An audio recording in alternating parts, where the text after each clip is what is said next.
अहिले चाहिँ हामी चाहिँ बसतिर जाँदैछ साथीहरू। अनि भर्खरै ड्युटीबाट आएर अनि दिरेशसँग छु। अनि पछि आएर म अनि रासन खाएपछि अब आउनै पऱ्यो होइन।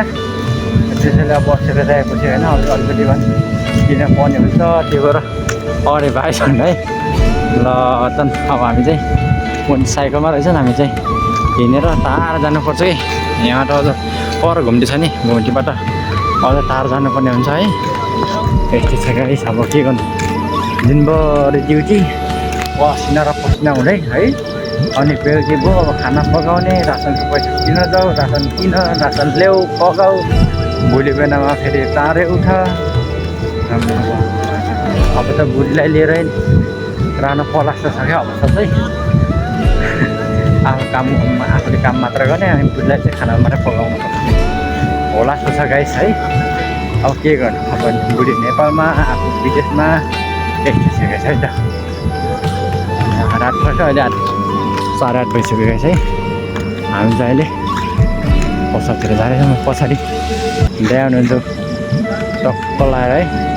अनि एउटा लिम्बुडा थियो पछि गयो तिनी एउटा फलफुल किनेर रुमतिर गयो होला नि राइट त्यस्तो लागेको छ। यस्तो छ गाइस है त। अनि पढिसकेको जिन्दगी अब न खानेको ठेगाना न घर अब पुरै लुगा सुगा धोएर नुहाइ धुइ गरेर अनि खानासाना खाएर सुत्ने टाइम न अब पसलतिर जानुपर्ने अवस्था छ है। त्यही त लाइफ है। ओके डन ल गाइस हामी चाहिँ पसलनिर आइपुग्न लाग्यो है त देख्न सक्नुहुन्छ गाइस है। हामी यो अन्धकारमा पुरै यस्तै छ। लिम्बुडाई आयो आयो ल यो चाहिँ आइसक्रिम कम्पनी है। आइसक्रिम कम्पनी यो चाहिँ यस्तो छ दामी रुख छ।